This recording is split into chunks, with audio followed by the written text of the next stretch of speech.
नमस्कार दोस्तों, स्वागत है आप सभी का आज की इस वीडियो में। दोस्तों, आज के इस वीडियो में हम डिस्कस करेंगे एडिटेरिया के द्वारा जारी किए गए बिहार दरोगा टेस्ट सीरीज वॉल्यूम 3 का सेट नंबर 2। तो चलिए दोस्तों शुरू करते हैं आज का वीडियो। दोस्तों, इस वीडियो में हम सिर्फ आप लोगों को आंसर बताते चलेंगे, क्योंकि अगर सॉल्व करेंगे, ज़्यादा डिस्कशन करेंगे तो हमें इस वीडियो में ज़्यादा समय देना पड़ जाएगा। इसीलिए आप लोग सिर्फ आंसर पर ध्यान दीजिएगा। ठीक है, शुरू करते हैं आज का पहला प्रश्न। वर्ष 2021 के लिए साहित्य का नोबेल पुरस्कार किस व्यक्ति को सम्मानित किया गया है? तो दोस्तों, आपको पता होगा कि अक्टूबर महीने में नोबेल पुरस्कार दिया गया है। तो इस प्रश्न का सही जवाब क्या हो जाएगा दोस्तों? अब्दुल रज्जाक गुरना। आपको पता होगा दोस्तों, अब्दुल रज्जाक गुरना एक साहित्यकार है जिनको साहित्य का नोबेल पुरस्कार दिया गया है। ठीक है दोस्तों, नेक्स्ट क्वेश्चन है, अक्टूबर 2021 में किस राज्य के प्रसिद्ध सफ़ेद प्याज को जीआई टैग प्रदान किया गया है? तो दोस्तों, आपको पता होना चाहिए कि महाराष्ट्र राज्य में सबसे ज़्यादा प्याज का उत्पादन किया जाता है और वहीं के अलीबाग में उत्पादित होने वाले सफ़ेद प्याज को जीआई टैग दिया गया है। तो इसका सही जवाब क्या हो जाएगा? महाराष्ट्र। महाराष्ट्र के जीआई प्याज को, सफ़ेद प्याज को जीआई टैग दिया गया है। नेक्स्ट क्वेश्चन है कि 66वें फिल्म फेयर पुरस्कार 2021 में सर्वश्रेष्ठ अभिनेत्री का पुरस्कार किसे दिया गया है? दोस्तों, 66वें फिल्म फेयर पुरस्कार 2021 में सर्वश्रेष्ठ अभिनेत्री का पुरस्कार तापसी पन्नू को दिया गया है। तापसी पन्नू को आप लोग जानते होंगे दोस्तों, जिन्होंने पिंक फिल्म में भी काम किया था। अगला है कि शिल्पग्राम महोत्सव 2021 का आयोजन कहाँ किया गया? दोस्तों, शिल्पग्राम महोत्सव का आयोजन हाल ही में असम राज्य में किया गया है। तो इसका सही जवाब क्या हो जाएगा दोस्तों? असम। नेक्स्ट देखते हैं कि क्वेश्चन नंबर 5 है कि QS best student cities ranking 2021 में मुंबई का स्थान कौन सा रहा है? दोस्तों, इस लिस्ट में मुंबई का स्थान क्या रहा है तो आप लोगों को बताना होगा। तो ऑप्शन नंबर 5 का सही जवाब हो जाएगा ऑप्शन सी, 106वां स्थान रहा है मुंबई का इस लिस्ट में। हाल में भारतीय वायुसेना के नए प्रमुख कौन बने हैं? तो दोस्तों, भारतीय वायुसेना के नए प्रमुख कौन बने हैं? V R Chaudhary. दोस्तों, वी आर चौधरी को भारतीय वायुसेना का नया प्रमुख बनाया गया है। नेक्स्ट क्वेश्चन है 7 नंबर कि अमेजोनिया एक उपग्रह को किस प्रक्षेपण यान द्वारा प्रक्षेपित किया गया है? तो दोस्तों, इसका सही जवाब क्या हो जाएगा? Option number B, PSLV C51। PSLV C51 के द्वारा हाल ही में अमेजोनिया 01 का प्रक्षेपण किया गया है। आगे देखिए दोस्तों, अगला क्वेश्चन क्या है। 8 नंबर हमारा क्वेश्चन है कि वर्ष 2021 में किस समुद्र तट को ब्लू फ्लैग प्रमाण पत्र दिया गया है?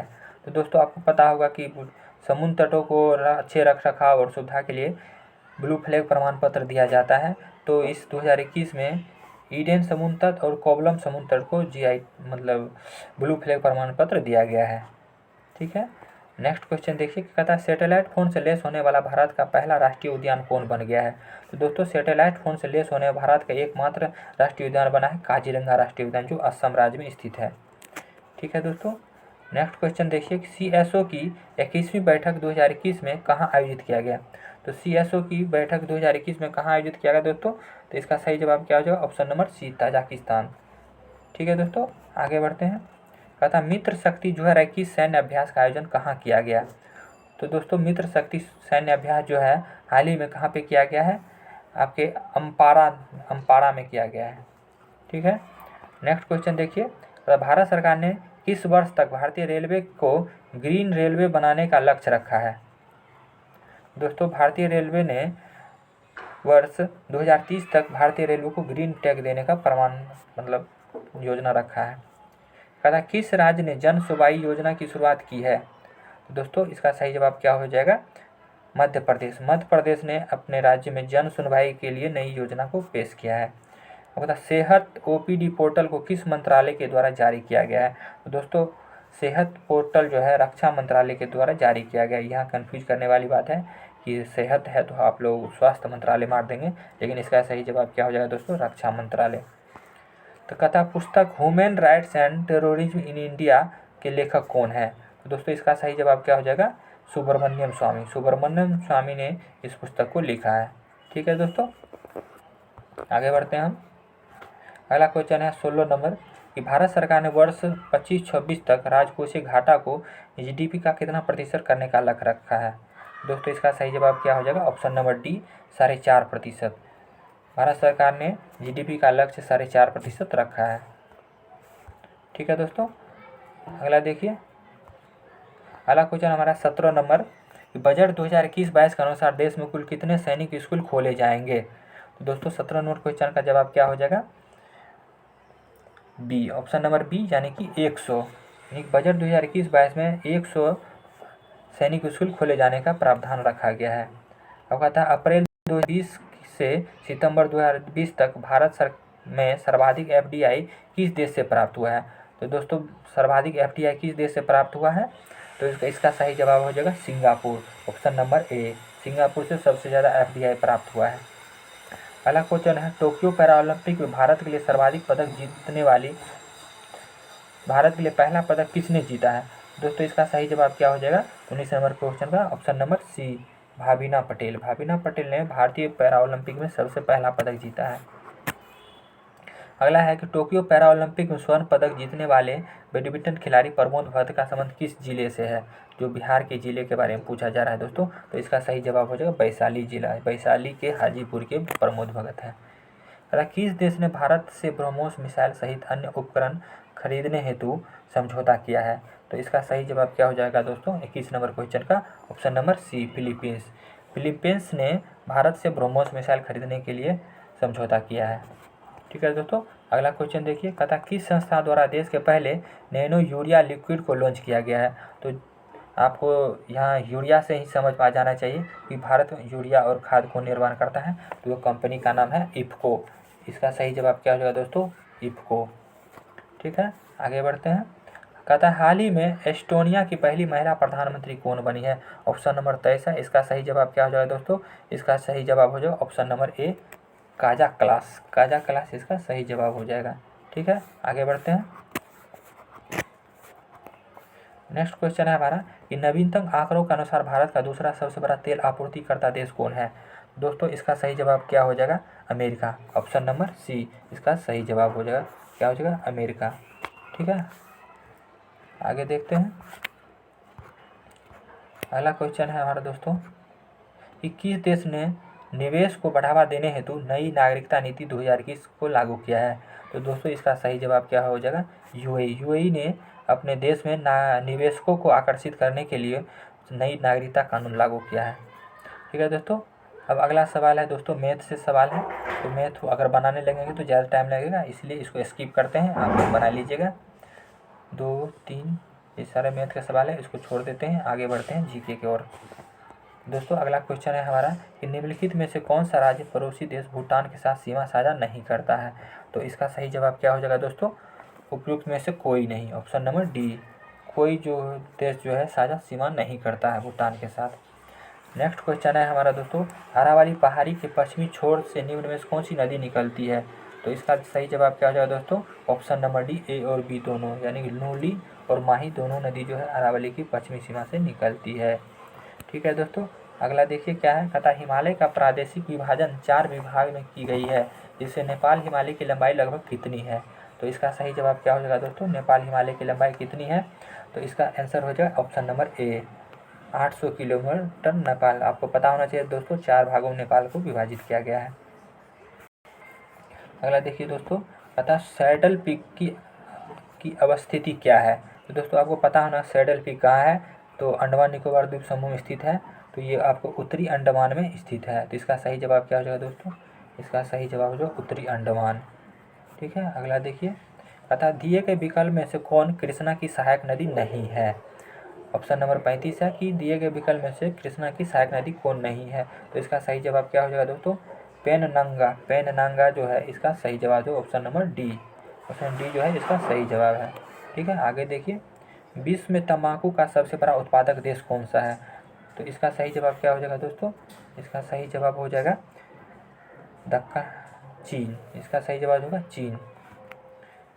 ठीक है दोस्तों, आगे बढ़ते हैं। ऑप्शन नंबर 37 क्वेश्चन नंबर है, भारत के किस क्षेत्र में अत्यधिक असिंचित खेती की जाती है। असिंचित का मतलब क्या हो दोस्तों, जहाँ पे पानी बहुत कम पहुँच पाता है, और सिर्फ वर्षा पे ही आश्रित रहता है, उसी को कहते हैं असिंचित। तो ऐसा खेती सबसे ज़्यादा कहाँ होता है दोस्तों? दक्कन के पठारी एरिया में किया जाता है।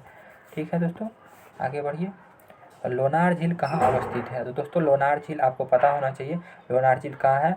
लोनावाला आप सुने होइएगा, तो ये हमारे महाराष्ट्र में स्थित है। ठीक है दोस्तों, अगला क्वेश्चन है कि दिए गए विकल्प में कौन रुद्ध स्थल रुद्ध देश है? तो स्थल रुद्ध का मतलब क्या हुआ दोस्तों? कि जो चारों ओर से ही स्थल से घिरा हुआ होगा। तो इसका सही जवाब क्या हो जाएगा दोस्तों? Option number A Hungary. Hungary जो है चारों ओर से देश धरती से घिरा हुआ है। निम्न में से कौन मेघालय का पठार का भाग नहीं है? मेघालय ये पठार का भाग नहीं है। इसका सही जवाब क्या हो जाएगा दोस्तों? 40 का ऑप्शन नंबर डी। भुवन पहाड़ियाँ जो है मेघालय के पठार का भाग नहीं है। गारो, खासी और जयंतिया आपको पता होगा मेघालय में स्थित है। अगला राष्ट्रीय आय समिति का गठन किस वर्ष किया गया? तो दोस्तों राष्ट्रीय आय समिति का गठन किया गया, आपको पता होना चाहिए कि राष्ट्रीय आय समिति का गठन कब किया गया है? तो इसका सही जवाब हो जाएगा 1949 ईस्वी। क्या हो जाएगा दोस्तों? 1949 ईस्वी। आगे देखिए, प्रच्छन्न बेरोजगारी को अन्य किस नाम से जाना जाता है? तो क्वेश्चन नंबर 42 है कि प्रच्छन्न बेरोजगारी को किस नाम से जाना जाता है? तो दोस्तों इस प्रच्छन्न बेरोजगारी जो है अल्प बेरोजगारी को कहा जाता है। अल्प बेरोजगारी जहाँ पाई जाती है उसको प्रच्छन्न बेरोजगारी कहेंगे। जीएसटी किस पर क्या है?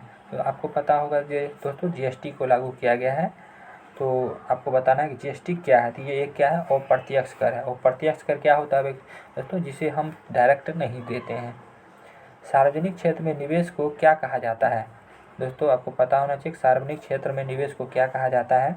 तो इसका सही जवाब हो जाएगा निजीकरण। सार्वजनिक क्षेत्र में अगर आप निवेश कर रहे हैं तो आप वहाँ पे निजीकरण हो रहा है। जैसे अभी हाल ही में देखे होइएगा बहुत सारा चीज़ों को निजीकरण किया जा रहा है। अगला क्वेश्चन है दोस्तों कि आय और उपभोग में किस प्रकार का संदर्भ है? तो दोस्तों आय और उपभोग में आपको पता होना चाहिए कैसा संबंध है? तो प्रत्यक्ष संबंध है। कैसा संबंध है? प्रत्यक्ष संबंध है। प्रत्यक्ष आय और उपभोग में कैसा संबंध है? प्रत्यक्ष संबंध है। नेक्स्ट क्वेश्चन देखिए क्या है, कहता है निम्नलिखित में कौन सा घटक जलवायु परिवर्तन का कारण नहीं है? तो आपको पता होगा दोस्तों जलवायु परिवर्तन का मुख्य कारण कौन कौन सा है? तो इसका सही जवाब हो जाएगा सभी। जलवायु परिवर्तन का सभी कारक है, प्रदूषण, ग्रीन हाउस गैस और ओजोन संरक्षण। ठीक है दोस्तों, आगे बढ़ते हैं। कहता है क्योटो प्रोटोकॉल पर किस वर्ष UNFCCC द्वारा हस्ताक्षर किया गया? तो इसका सही जवाब क्या हो जाएगा दोस्तों? Option number A. 1997 ईस्वी में क्योटो प्रोटोकॉल पर UNFCCC द्वारा स्वीकृति प्रदान किया गया। ओजोन परत कहाँ स्थित है? तो दोस्तों आपको बताना होगा ओजोन परत किस परत में है? तो स्ट्रेटोस्फीयर में है। Option number B stratosphere. Next question है निम्नलिखित प्रश्नों को सुमेलित कीजिए। तो दोस्तों आपको यहाँ पे वन्यजीव अभ्यारण्य दिया गया है और राज्य दिया गया है, आपको सुमेलित करना है। तो इसका सुमेलित कैसे होगा दोस्तों? तो गिर राष्ट्रीय उद्यान कहाँ है? तो गिर राष्ट्रीय उद्यान हो गया गुजरात। जिम कॉर्बेट राष्ट्रीय उद्यान क्या हो गया दोस्तों? उत्तराखंड में। ठीक है दोस्तों, उसके बाद आपको क्या करना है? जिम कॉर्बेट हो गया। उसके बाद सिमलीपाल अभ्यारण्य कहाँ होगा दोस्तों? सिमलीपाल हो गया उड़ीसा में। इसका सिमलीपाल उड़ीसा सही है। उसके बाद है सही, तो यही सही मिलान होगा। ठीक है दोस्तों, आगे देखते हैं। तो वन रिपोर्ट 2019 के अनुसार किस राज्य में वनों का प्रतिशत सर्वाधिक है? तो आपको पता होगा दोस्तों वन स्थिति रिपोर्ट 2017 में पेश किया गया था, जिसके अनुसार यहाँ पे मिजोरम में सर्वाधिक वन स्थिति है। सत्य फल किससे विकसित होता है? दोस्तों सत्य फल और असत्य फल दो प्रकार के फल होते हैं। तो इसका सही जवाब क्या हो जाएगा? अंडाशय से। ठीक है दोस्तों, आगे कटक लीवर में क्या पाया जाता है दोस्तों? तो विटामिन डी की सर्वाधिक मात्रा कोट लीवर में पाई जाती है। ठीक है, आगे देखिए क्वेश्चन नंबर 53 है कि निम्न में से किसे प्रोटीन का कारखाना कहा जाता है? दोस्तों प्रोटीन का कारखाना किसको कहा जाता है? राइबोसोम को। तो इसका सही जवाब क्या हो जाएगा? राइबोसोम। ठीक है दोस्तों, आगे देखते हैं। नेक्स्ट क्वेश्चन क्या है? कहता वह जीव जिनमें केंद्रक झिल्ली का अभाव होता है उसको क्या कहा जाता है? तो उसको क्या कहा जाता है? प्रोकैरियोटिक। उसको प्रोकैरियोटिक जीव कहा जाता है। जिसमें केंद्रक झिल्ली का अभाव होता है उसको प्रोकैरियोटिक जीव कहा जाता है। कहता है सिनकोना पौधे के किस भाग में खुनैन प्राकृतिक रूप से पाया जाता है। तो आपको पता होगा दोस्तों, सिनकोना के छाल से मलेरिया की दवाई बनाई जाती है, इसको क्लोरोक्विनिन कहते हैं। कहता है निम्नलिखित में कौन सा संशोधित भूमिगत तना का एक उदाहरण है। 56 नंबर क्वेश्चन का सही आंसर क्या हो जाएगा दोस्तों, आलू। आलू जो है एक संशोधित तना का रूपांतरण है, बाद बाकी ये दोनों जो है जड़ का रूपांतरण है। निम्नलिखित में से कौन सा कथन फ्लोएम के बारे में सही है। दोस्तों फ्लोएम का काम क्या होता है, जल और खनिज लवण को पौधों के प्रत्येक भाग में पहुंचाना, और जाइलम का काम होता है जल और खनिज लवण को पहुंचाना। तो इसका सही जवाब क्या हो जाएगा दोस्तों, option number B, phloem photosynthesis उत्पाद को परिवहन करता है। ठीक है दोस्तों, आगे देखिए 58 नंबर क्वेश्चन है, स्थलीय हरे पौधों की पत्तियों से कितनी मात्रा में उपलब्ध सौर ऊर्जा को खाद्य ऊर्जा में परिवर्तित किया जाता है।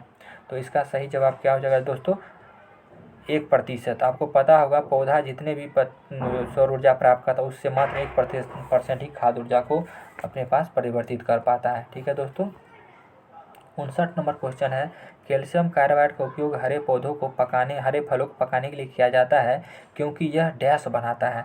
तो इसका सही जवाब क्या हो जाएगा दोस्तों, एसीटिलीन। हरे कैल्शियम कार्बाइड से एसीटिलीन बनता है जिसके कारण फल को पकाते हैं।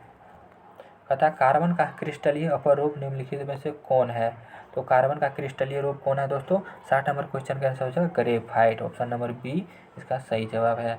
एन कोष में अधिकतम इलेक्ट्रॉनों की संख्या कितनी होती है। दोस्तों आपको पता होगा एन कक्षा में से लोग संख्या हम कैसे ज्ञात करते हैं, इसका फॉर्मूला 2n² होता है, उस अनुसार से हम देखेंगे। तो एन जो है हमारा चौथा सेल में आता है KLMN, तो इस अनुसार से इसमें संख्या कितना हो जाएगा 32। ठीक है दोस्तों, आगे बढ़िए। कहता आधुनिक आवर्त सारणी के उप समूह का नाम बताइए जिसमें ऐसे तत्व हैं जो सभी गैस हैं। तो आपको पता होगा दोस्तों, हमारे जो समूह में 18वें ग्रुप है उसमें जितने भी गैस हैं सभी अक्रिय गैस हैं, इसलिए इसका आंसर क्या हो जाएगा समूह 8, जिसको हम लोग क्या अक्रिय गैस। पपीता में कौन सा विटामिन पाया जाता है। तो इसका सही जवाब क्या हो जाएगा दोस्तों, पपीता में कौन सा विटामिन होता है, तो एस्कॉर्बिक अम्ल हो जाता है। इसमें क्या हो जाएगा दोस्तों, एस्कॉर्बिक अम्ल, यानी कि ऑप्शन नंबर ए।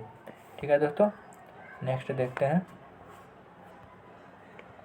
निम्नलिखित आता है क्षारक वे रासायनिक पदार्थ है जो जल में घुलकर मुक्त करते हैं। तो 66 नंबर क्वेश्चन है दोस्तों, क्षारक वो पदार्थ रासायनिक पदार्थ है जो जल में घुलकर क्या मुक्त करते हैं। तो इसका सही जवाब क्या हो जाएगा दोस्तों, आपको पता होगा अम्ल क्या मुक्त करता है और क्षार मुक्त करता है। अम्ल जो होता है हाइड्रोजन आयन मुक्त करता है, और क्षार जो होता है हाइड्रोक्सिल आयन मुक्त करता है, OH आयन मुक्त करता है। ठीक है दोस्तों, तो इसका सही जवाब क्या हो जाएगा, option number C, option number D. ठीक है दोस्तों, कहता है स्थितिज ऊर्जा से संबंध में निम्न कौन सा कथन सत्य नहीं है। तो दोस्तों स्थितिज ऊर्जा के बारे में आपको सत्य बताना है। तो दोस्तों इस कथन में दिया गया है सभी कथन जो है सत्य है। इसका सही जवाब क्या हो जाएगा, ऑप्शन नंबर डी ऑल। आगे देखिए, कहता है निम्न में कौन सी तरंग अनुप्रस्थ तरंग नहीं है। तो दोस्तों अनुप्रस्थ तरंग कौन सी नहीं है, इसका सही जवाब क्या हो जाएगा, सर्पिलाकार स्प्रिंग में उत्पन्न तरंग, ये अनुप्रस्थ तरंग का उदाहरण नहीं है। कहता ताप गतिकी का प्रथम नियम सामान्यतः किससे संबंधित, यानी उष्मा गतिकी का प्रथम नियम किससे संबंधित है। तो इसका सही जवाब क्या हो जाए दोस्तों, ऊर्जा के संरक्षण के नियम। अगला देखिए दोस्तों, यहाँ पे पूछा गया हमसे लेंस फार्मूला। तो दोस्तों लेंस फार्मूला क्या होता है, तो 1/f बराबर 1/v माइनस 1/u, ये होता है लेंस फार्मूला। और दर्पण फार्मूला रहेगा उसमें 1/f बराबर 1/v प्लस 1/u होता है। ठीक है दोस्तों, आगे देखिए, कहता है जब अर्ध चालक को गर्म किया जाता है तो इससे प्रतिरोध पर क्या प्रभाव पड़ता है। दोस्तों जब अर्धचालक को हम गर्म करते हैं तो इसका प्रतिरोध जो होता है कम जाता है। तो इसका सही जवाब क्या हो जाएगा, कम होता है। ठीक है, आगे देखिए, संविधान के किस अनुच्छेद के अंतर्गत किसी व्यक्ति के विदेश यात्रा के अधिकार को संरक्षण प्रदान किया गया है। तो इसका सही जवाब क्या हो जाएगा दोस्तों, अनुच्छेद 21। अनुच्छेद 21 के तहत किसी व्यक्ति को विदेश जाने के अधिकार को संरक्षित किया गया, अनुच्छेद 21। ठीक है दोस्तों, आगे देखिए, भारतीय संविधान सभा की पहली बैठक कब की गई। तो दोस्तों आपको पता होगा संविधान सभा की पहली बैठक 9 दिसंबर 1940 को किया गया था, और दूसरी बैठक 11 दिसंबर 1940 को किया गया था, जिसमें राजेंद्र प्रसाद को स्थायी अध्यक्ष चुना गया था। ठीक है दोस्तों, आगे देखते हैं, निम्नलिखित कथनों में से कौन सा कथन सत्य है। मतलब भारतीय संविधान अध्यक्षात्मक सरकार है। तो इसका सही जवाब क्या हो जाएगा दोस्तों, 72 नंबर क्वेश्चन का जवाब जो ऑप्शन नंबर डी, भारत एक संसदीय प्रजातंत्र, क्योंकि यहाँ पर संसदीय व्यवस्था लागू है। आगे है सेवा के अधिकार की अवधारणा सर्वप्रथम किस देश में प्रारंभ की गई थी। तो दोस्तों इसका सही जवाब क्या हो जाएगा, सेवा का अधिकार अधिनियम सबसे पहले कहाँ लिया गया था, ब्रिटेन में सबसे पहले शुरू किया गया था और हम लोगों ने भी वहीं से लिया है। भारत के राष्ट्रपति अपने शक्तियों का प्रयोग कैसे करते हैं, किसके माध्यम से। तो इसका सही जवाब क्या हो जाएगा दोस्तों, सीधे अथवा अपने अधीनस्थ पदाधिकारियों के द्वारा अपने अधिकार का प्रयोग करते हैं राष्ट्रपति। लोकसभा के प्रथम अध्यक्ष कौन थे जिनके विरुद्ध अविश्वास प्रस्ताव लाया गया था। तो इसका सही जवाब क्या हो जाएगा दोस्तों, लोकसभा के प्रथम अध्यक्ष जीवी मावलंकर थे। तो इसका सही जवाब क्या हो जाएगा दोस्तों, जीवी मावलंकर। ठीक है दोस्तों, आगे देखिए करता वर्तमान में भारत में कितने राज्य व केंद्र शासित प्रदेश हैं। तो आपको पता होगा दोस्तों, दमन और दीव और दादर नागर हवेली को मिला करके एक केंद्र शासित प्रदेश घट गया, जिस कारण से वर्तमान हमारे राज्य में 28 राज्य और 8 ही केंद्र शासित प्रदेश हैं। आगे देखिए कहता है जनसंख्या नियंत्रण एवं परिवार नियोजन संविधान के 7वीं अनुसूची में किस सूची में वर्णन किया गया है। तो दोस्तों जनसंख्या नियंत्रण जो है हमारे संविधान के समवर्ती सूची में वर्णन किया गया, जिसपे राज्य सरकार और केंद्र सरकार दोनों कानून बना सकता है। तो राज्य सरकार का कार्यकारी अध्यक्ष या संवैधानिक प्रमुख कौन होता है। तो इसका सही जवाब क्या हो जाएगा दोस्तों, इसका सही जवाब होगा ऑप्शन नंबर ए, राज्यपाल। राज्य का वास्तविक और मतलब अध्यक्ष कौन होता है, तो राज्यपाल होता है दोस्तों। इसका सही जवाब होगा राज्यपाल।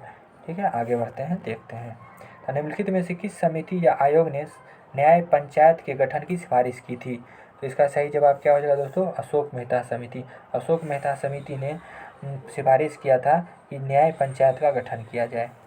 ठीक है दोस्तों, आगे देखिए अगला क्वेश्चन हमारा क्या है, भारतीय संविधान सभा के राष्ट्रीय ध्वज को सर्वप्रथम कब स्वीकार किया था। तो इसका सही जवाब क्या हो जाएगा दोस्तों, इसका सही जवाब हो जाएगा इनमें से कोई नहीं, क्योंकि भारतीय संविधान सभा ने अपने चौथे अधिवेशन 22 जुलाई 1947 को किया था। 22 जुलाई 1947 को राष्ट्रीय ध्वज को अपनाया था, लेकिन यहाँ पे ऑप्शन क्या दिया हुआ, 22 जुलाई 1946, इसीलिए इनमें से कोई नहीं इसका सही जवाब हो जाएगा।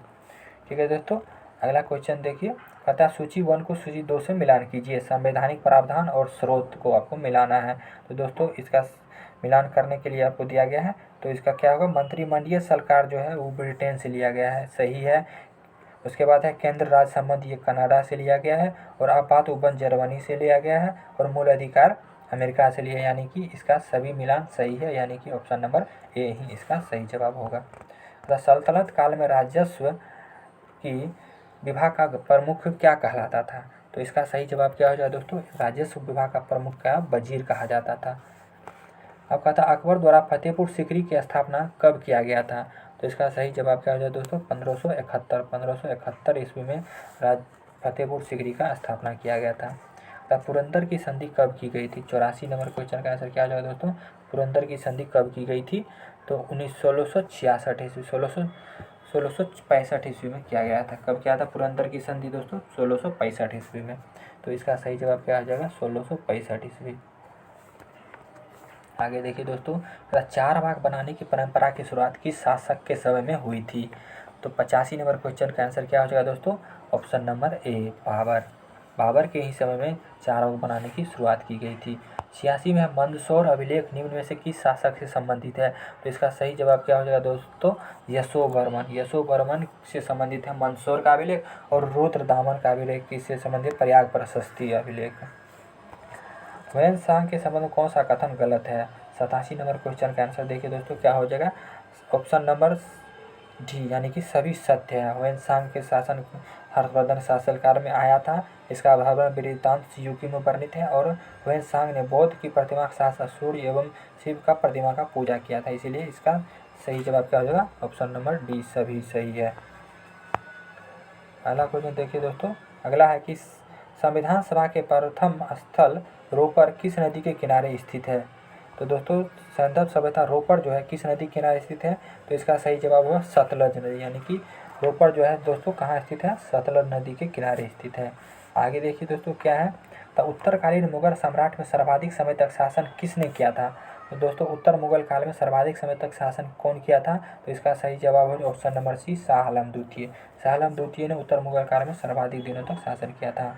तथा प्रमुख जैन तीर्थकरों में अरिष्ट नेमि का प्रतीक चिन्ह क्या है। दोस्तों आपको पता होगा कि प्रत्येक जैन तीर्थकर और बौद्ध जो तीर्थकर थे उनके जीवन से संबंधित कुछ प्रमुख प्रतीक को दिया गया है। उसमें से आपको दिया गया है कि अरिष्टनेमी के तीर्थकर जो था उसका प्रतीक क्या, तो इसका प्रतीक क्या हो जाएगा दोस्तों, इसका सही जवाब हो जाएगा शंख।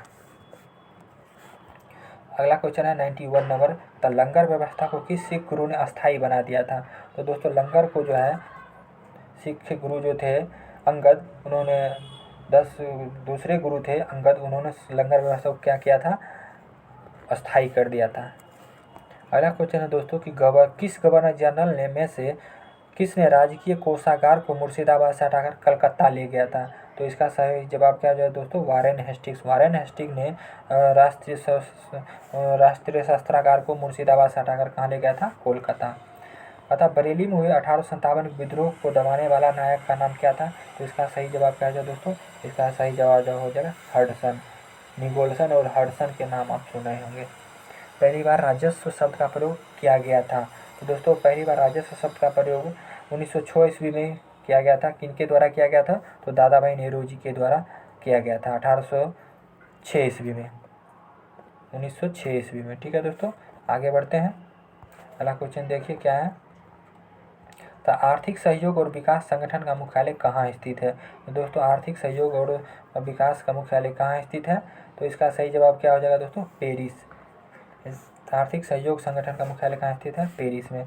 अगर सावाक निम्न किस देश की गुप्तचर संस्था है। 96 नंबर क्वेश्चन का सही जवाब क्या हो जाएगा दोस्तों, ईरान। इसका सही जवाब का सावाक जो है ईरान की गुप्तचर संस्था का नाम है।